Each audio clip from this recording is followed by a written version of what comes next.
Welcome to another episode of the Empowered Half Hour.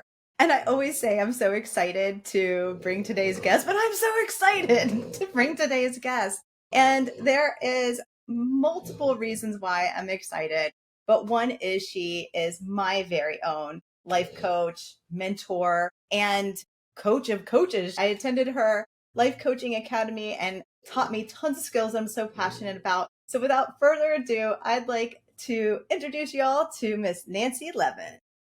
Yay! I'm so Welcome to happy the to be here with show. you, Becca. Yes, me too. I shared a little bit with the listeners of how I came in contact with you, but I would love for you to share with the listeners a little bit about your background. And I didn't share all the other awesome things. She's an author too. 5 books? 6. 6. Oh my gosh, it's so exciting. And anyway, I would love for you to share with the listeners a little bit about your background and how you got to a point of writing 6 books and then creating the LLCA coaching program that I got certified under, because I get a lot of questions on that. Wow. My career really was around producing live events. And I did it in a lot of different capacities and then found myself at Hay House in 2002 and really headed up their live event division for 12 years. So I served as the event director, producing live events around the world with our authors, the greatest minds in the fields of self-empowerment and health and wellness and inspiration. And I feel especially grateful to have had really just quality and irreplaceable time with the likes of Louise Hay, Wayne Dyer.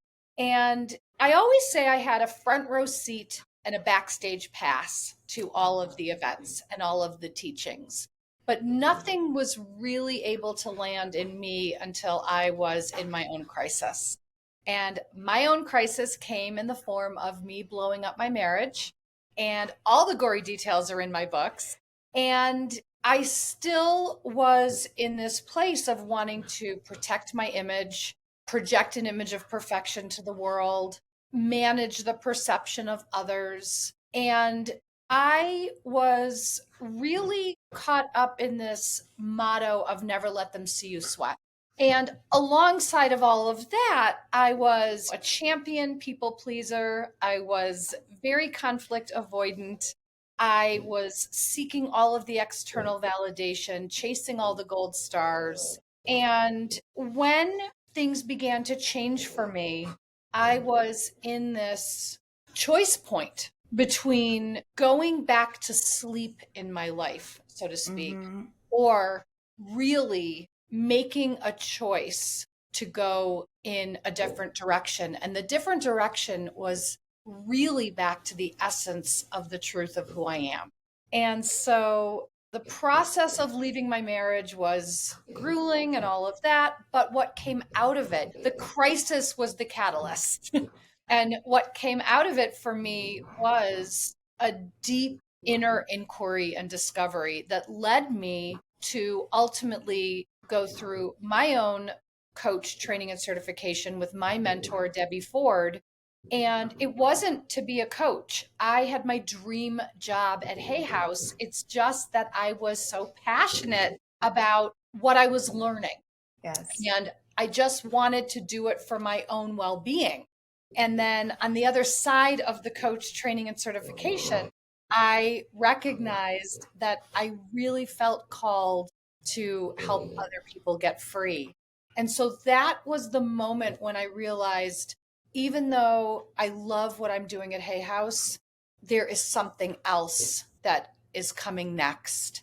And so the transition out of Hay House into going out on my own, self-publishing my first 2 books while still in my position at Hay House. And Incredible. then I know, when I look back at that now, I'm like, whoa. I had a lot of energy and a lot of determination and motivation and momentum to get shit done. I love it. I Yeah. love it. Yeah. And then shortly before I ended up leaving my job, Hay House picked up my second book. It had been doing well, and Hay House picked it up. And then from then on, I have been a Hay House author. Yes. Yeah. And there's so much in what you said that I want to unpack a little bit. Hmm. But the first thing I want to acknowledge is just how willing you were to do the self-reflection and start to peel back the layers. What was wrapped up in validation? What was wrapped up in approval? What were your drivers to your high performance? We talk about high achievement and overachievement a lot when we're working together. But I think that's really important. And it was one of the things that really drew me to you when I first was like, hey, can we do some coaching? Because I'm in a high achieving positions, always have been. I was burning out. I was putting my team, my company, and my family before myself. I didn't know any other way to be. And honestly, it's like the lessons you learned and the framework you provide gave me so much clarity. And I'm hoping just this opening to the conversation does for the listeners too. And I want you to talk about LLCA a little bit more, which is Levin Life Coach Academy, and what kind of brought you to creating that and sharing it more. But the transformation that happened for yourself and that happened for me were absolutely because we were able to figure out what was going on behind the scenes and then giving ourselves permission to put ourselves first. Exactly. So you could go ahead and like rip off that. But Yeah, exactly. And I, looking back, can see how I believed that having no boundaries was what made me exceptional at my job, and how I had to really learn how to validate myself, how to put myself first, how to create structure around my non negotiables, how to get really clear on my own limits around what is okay and what's not okay for me, Mhm. instead of constantly being in service to everyone else. Because along the way, it happened in my marriage and it happened in my job. I lost myself. And so the whole process has been around really reclaiming these lost pieces of me to really be able to come back to wholeness and to be able to utilize my own experience to help others. And that what really had me create Levin Life Coach Academy is that I had been one-on-one coaching for years, group coaching, I had a coaching membership, I had all these different things going on. And then what I started to notice is that coaches were coming to me telling me, "Hey, I'm a certified coach and I have no idea how to get a client, and I have no idea what to even do with a client if I got one." So that was Wow. the first piece. The second piece is I had a lot of people coming to me saying, "I want to be a coach like you. Where can I go train?" And at this point, Debbie had passed, her training institute had closed, and I didn't feel good about sending anyone anywhere because, just to speak frankly, there's a lot of bright and shiny programs out there that are promising the moon in 5 minutes. And I wanted to be addressing the truth. And I also know from my own experience what's going to have you be a successful and sustainable coach is feeling skilled and prepared. That's where the confidence is going to come from. Yeah. I So I couldn't knew agree more. Just from experiencing it myself and like to share with the listeners, a lot of this audience is high achievers, but we have a that. lot of leaders and Yeah. just Mhm. people in general that are trying to elevate themselves. Maybe they're in the market to create a personal brand, but more so than anything, they're just at a point in their career where they have sacrificed a lot to have the success that they Mhm. have. And they want to make all that success mean something. And one of the things I got from going into your program was, yes, I wanted to write a book and all those things. So the practical application of how to stand up a platform and all that was like so valuable.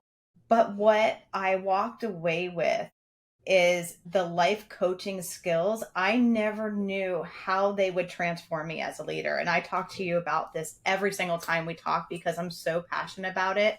It blows my mind being a Fortune 500 sales executive, how I have gone 2 decades in my career and not been given life coaching skills when all I do is manage people. Like, Right. I think it is really a vital and essential skill for all leaders to have. Coaching skills are leadership skills. And one of the reasons I created the program the way I created it is I wanted to give people a comprehensive experience. I wanted to, right off the bat, have the students sit in the seat of the client yes. before ever moving into the seat of the coach. I talk a lot about we need to be doing our own healing work. We need to do it first. We need to be doing it continuously, but we want to know what it's actually like to be on the other end of what we will be ultimately doing with our clients. So we get to be in the seat of the client, get to be in the seat of the coach. And then, as you well know, it's very high touch. It's happening live in real time. It's not pre-recorded. It's not pre-packaged. It's me every week with you. And all of these things were really important to me as well. I really wanted it to be something that was a living, breathing experience for people. And then the big piece on the back end, post-certification, which this part really sets us apart, is we have an alumni springboard, which is devoted to getting you and your business up and running from scratch and getting paying clients ASAP. The whole program just blew my mind. And I always crush on Nancy because I loved the personal work for myself. Yeah. But then when it started showing up for me in my business, in both my businesses, in my Fortune 500 sales career and in my entrepreneurial business, I was like, wow, there's really something magical here, because I want to pull something forward that you said for the listeners. But Nancy was mentioning about you go through these things first. Mm-hmm. And I want you to think, like, whether you're an entrepreneur or whether you're in a leadership role, you are a leader. People look to you. And when you do the work on yourself first, you emulate differently. A child mimics their mother, just for an example. Yeah. And when you're a leader, people mimic you. And if you can embody boundaries with kindness, if you can embody self-reflection and awareness, if you can embody ownership, your team and the people who follow you start realizing that you're doing something different. And then they start asking questions. Yeah. And so much of it is about modeling for others what is possible. And I think that is what also keeps us in alignment with staying with what's true for me, gives other people permission to do what's true for them. I just got the goosebumps head to toe. I was like, oh, that's so good. I want to ask you another question. So now that you've been doing this for a couple years, what is a big lesson or aha moment that's up for you maybe right now that is something you've learned that would be valuable to share with the listeners? Yeah, so we're going into our 5th year of Levin Life Coach Academy. I know, our 5th year. Enrollment starts this fall. And what I would say I've learned is that we can think that something is finished, done, worked through. Mm-hmm. And yet everything happens on a spiral. Healing happens on a spiral. Evolution and growth happen on a spiral.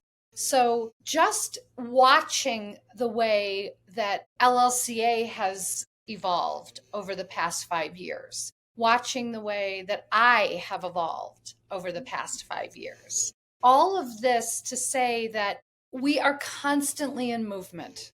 And any effort to sort of pin ourselves down, I think does us disservice to us in the long run. I think we have to really stay open to the capacity we have for constant change. I love that.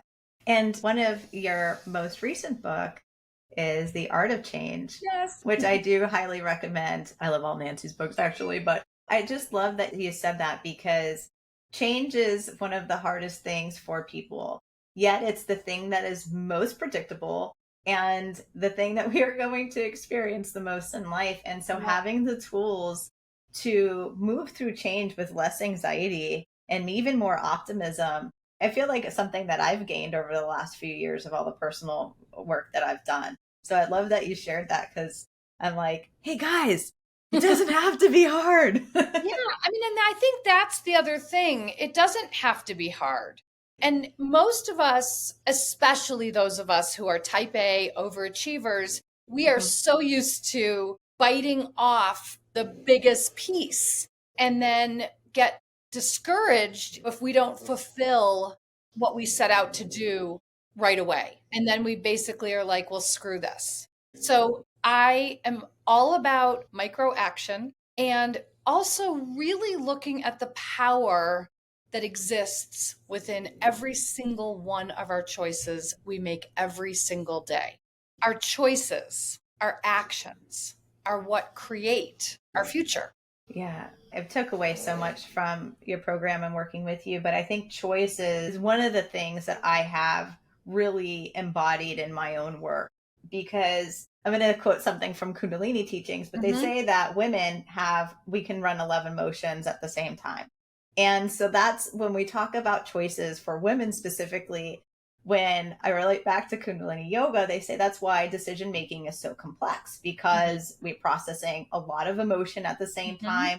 We're always in the future. So we're thinking, like, how does this choice impact that person Mhm. 5 generations from now? I mean, like, we can really take it too far sometimes. And what I loved is the simplicity of you saying choice has two paths. It either serves us or Yes. sabotages us, because Yep. that takes complexity out of it. And when you want to add it back in and you're like, no, no, no, it really only has two. That's it. Game changer. That's why, and as you well know, one of the foundations of the Art of Change book, as well as reinvention coaching, is change equals vision plus choice plus action.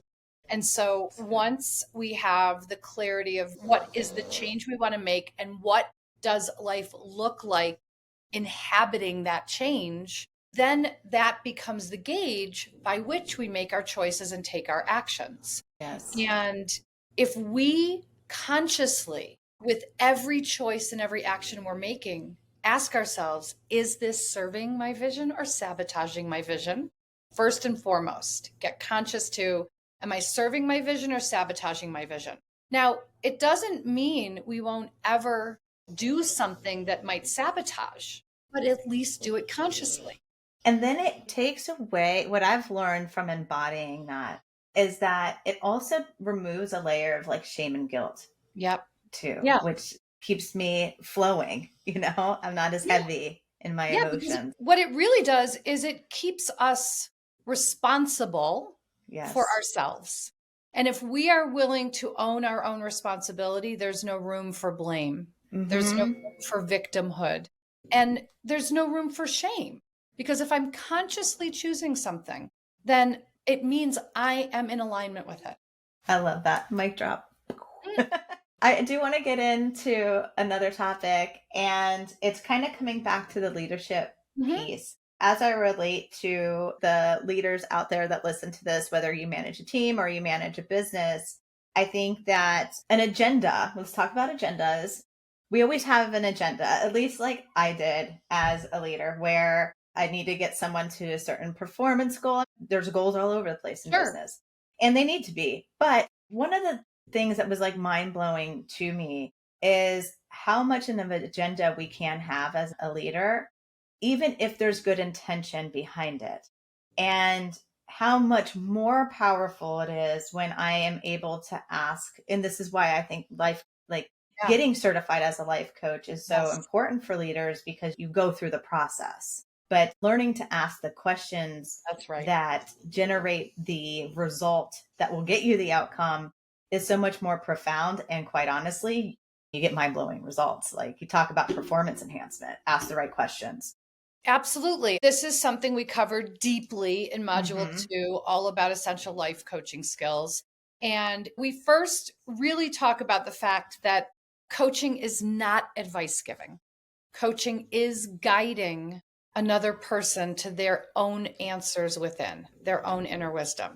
As a coach, it is really important to come in agenda free, not bringing in what I think or what I would do if I were you, or Mm-hmm. here's what I suggest. And to the point you were making before, one of the things that I will teach during module is anytime you feel the impulse to start with I, meaning I think you should do this, or I want, some kind of I impulse coming from the place of agenda or me wanting Yes. something for you, ask a question instead.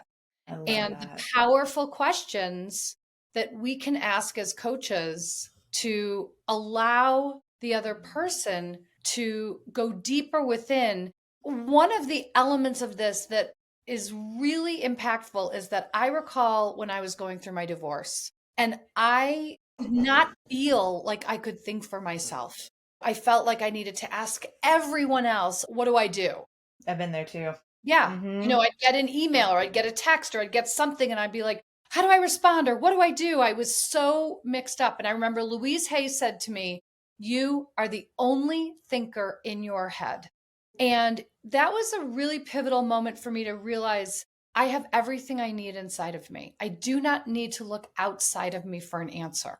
Looking outside of me for guidance is one thing, but looking outside for the answer, I'm never going to get the answer outside of Yeah. myself. And that's what I think is powerful about coaching is we as a coach, in some ways, I feel like it is my duty to return your power to you, I to love that. really have you own and take responsibility for your own power instead of giving it away to anybody else. That's absolutely incredible. And I think I'm just gonna like run right off that because we're winding down, which is so weird because it like time Yes. flies by. But how could someone take what we've talked about, life Mhm. coaching skills, and use it to live an empowered life? So, looking at a few of the essential coaching skills that I think are life skills are active listening. In any conversation you have, in business, in personal relationships with family, if you really show up and listen instead of thinking about what you're going to say next or waiting for your turn to speak, but if you really stay present and absorb what's being said, what isn't being said, and nonverbal cues, you will be able to have a more intimate connection. That's one piece. Boundaries, of course. Boundaries are essential in a coaching relationship. They're essential in workplace relationships. They're essential in romantic relationships and family relationships. Boundaries are a game changer. Getting clear on what do I need, what's okay and not okay for me, and how am I going to take care of myself? Again, it comes back to the self responsibility. As you know, my boundaries are no one else's job, they're mine.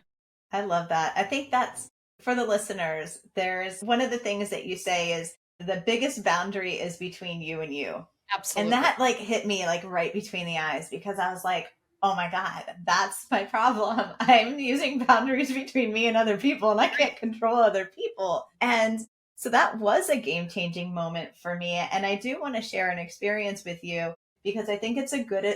illustration of boundaries in business that I wasn't expecting. So at one of the moments where I was at my lowest internal resources, I was healing from extreme burnout and in desperate need. Like I still didn't know boundary work at the time, but in Mhm. reflection after coming through the program and understanding, I realized that I used boundaries because I had to. Right. But what I wanted to share is that I had walked into a meeting and normally I was the yes girl, like you were saying. Becca, you want to take a project? Yes. You want to take another one? Yes. Right. I was like, Yeah. yes, yes, yes. And so I got asked, hey, would you like to lead another project? And I felt my yes, like wanting to come out, but I'm like, I am barely able to like live right now in my own body. Like just the thought of it brought massive stress. And I can't possibly say yes to this. And then, but I'm in front of my bosses and I'm like, how am I going to say no? All this is processing through my head. So I'm thinking of how to say no. I've never said no before. I'm like, am I going to get fired? Am I going to get written up? I don't know what's going Mhm. to happen. And so I just honestly say, like, my plate's really full. However, there is a more junior person who's looking to get some experience. And I said, perhaps let's do a discovery with her, see if she's interested and see if she can take it on. But what I found about boundaries is that not necessarily do you always want to pass it on to someone, but in business, sometimes if you need to pass on it, you can pass it on. And what it Mhm. did is also, because I held my truth, like you were saying, then it put me in the position of a mentor, which wasn't Exactly. what I was trying to do, but was a beautiful outcome. So I wanted to share that story. I think it's really important because what it also does is it helps hold other people capable. Oh, I just got the goosebumps. So that was just a very good way to end it. I hope you guys feel empowered by this episode because I know I do. Nancy, I would love for you to share with the audience how to follow you, how to find out more Mhm. about your coaching academy, and how to follow you. All the things. All the things. All the So things. enrollment is opening very soon. And the best thing to do is to go to nancylevin.com/yes and join the priority list for Levin Life Coach Academy. You will be invited to an event for priority list members only. So go to Mm. nancylevin.com/yes. I And love that. yeah, it's Say yes, true. guys. Say yes. Say yes. And how can everyone follow you on social? On Instagram, I'm at Nancy_Levin. And I'm on Perfect. Instagram more than anything. Yeah, that's perfect. Nancy, it's a pleasure as always. And just to say it publicly, thank you for the role you've played in my own transformation. I am so grateful for you showing up in my life. Becca, thank you. And I appreciate you having me here. And it has been honestly my honor to witness you blossom into Thank you. your fullness. That's the whole goal, guys. Get to your fullness. All right. Thank you.